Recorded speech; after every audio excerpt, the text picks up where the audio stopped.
Hello नमस्कार दोस्तों, स्वागत है आपका आपके अपने YouTube channel self study academy पर। आज हम हिंदी की क्लास लेंगे और हिंदी में आज हम प्रमुख लेखक और कवि और उनकी रचनाओं के बारे में जानेंगे, जो प्रत्येक एग्जाम में अत्यंत महत्वपूर्ण है। कोई भी एग्जाम ऐसा नहीं है जिसमें रचनाएं ना पूछी जाती हो।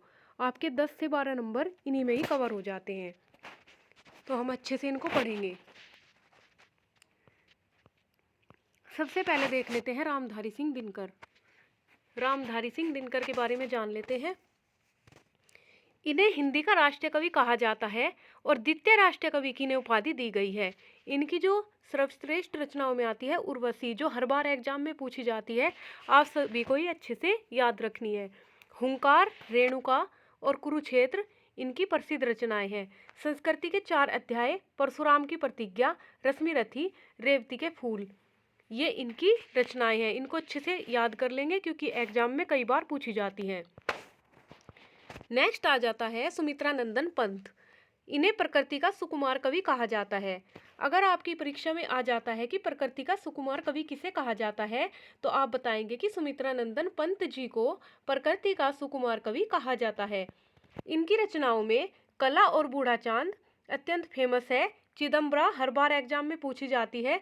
युगांत, स्वर्णधूली, ये भी कई बार परीक्षा में आती है। और पल्लव पहले पूछी जाती थी कई बार, लेकिन अभी देखने को नहीं मिल रही है। लेकिन आप सभी इन सारी रचनाओं को अच्छे से पढ़ लेंगे। फिर आ जाता है प्रेमचंद का नाम। प्रेमचंद को उपन्यास का सम्राट कहा जाता है। गबन गोदान, निर्मला, कफन, सेवा सदन, ये सभी इनकी रचनाएं हैं। सोजे वतन, नमक का दरोगा इनकी अत्यंत प्रसिद्ध रचना है। पूस की रात, ये सभी इनकी रचनाएं हैं। फिर आ जाता है मंगलसूत्र, ये अधूरा उपन्यास है।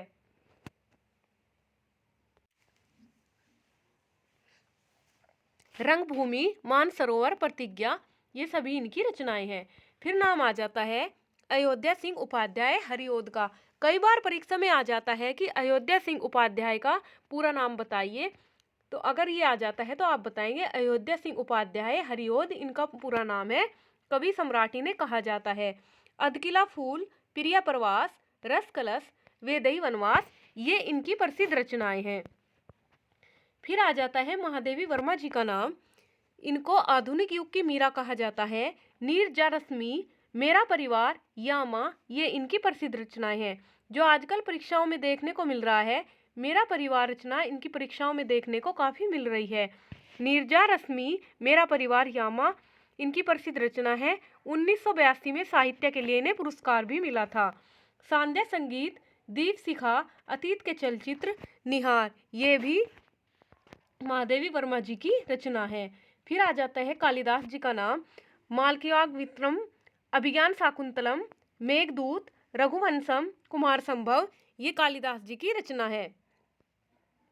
उसके बाद हम देख लेंगे जयशंकर प्रसाद जी को। जयशंकर प्रसाद जी की आधुनिक कविता के सुमेरु कहा जाता है। छायावाद के जनक भी जयशंकर प्रसाद जी को कहा जाता है।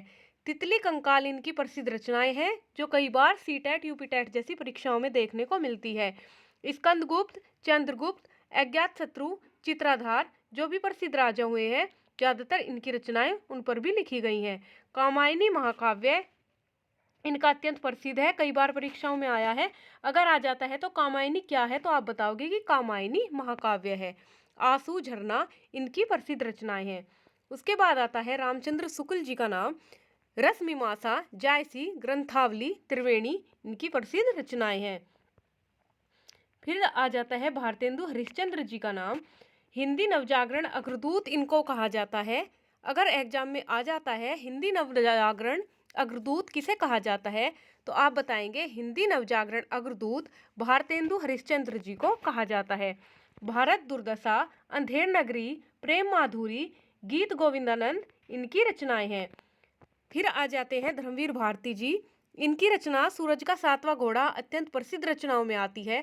अंधायुग, गुनाहों का देवता, ठेले पर हिमालय, ये सभी इनकी रचनाएं हैं। आप इन सभी को अच्छे से लर्न कर लेंगे क्योंकि 4 में से एक तो आपको एग्जाम में देखने के लिए अवश्य मिलेगी। फिर आ जाता है सूर्यकांत त्रिपाठी निराला जी का नाम। उनकी प्रसिद्ध रचना अनामिका, परिमल, कुकुरमुत्ता, राम की शक्ति पूजा, नए पत्ते अत्यंत फेमस रचना है। जो कई बार एग्जाम में आती है। इन्हें हिंदी साहित्य के महाप्राण क्रांतिकारी कहा जाता है। क्या कहा जाता है? हिंदी साहित्य के महाप्राण क्रांतिकारी कवि कहा जाता है। आराधना, जूही की कली इनकी प्रथम रचना है। कौन सी प्रथम रचना है? जूही की कली इनकी प्रथम रचना है। और सरोज स्मृति भी इनकी रचना है। फिर आ जाता है रसखान जी का नाम। इनकी दो ही रचनाएं हैं। एक में तो इनका नाम ही लिखा गया है, सुजान रसखान। इसको तो आपको याद करने की भी जरूरत नहीं है।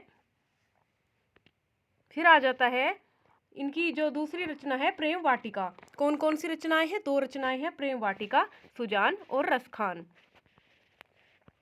फिर नाम आ जाता है मलिक मोहम्मद जायसी जी का। इनकी जो सर्वश्रेष्ठ रचनाओं में आती है पद्मावत, जो एग्जाम के लिए बहुत ही ज़्यादा मोस्ट इम्पोर्टेंट है। अखरावट, कहरनामा, आखिरी कलाम इनकी रचनाएं हैं। उसके बाद देख लेंगे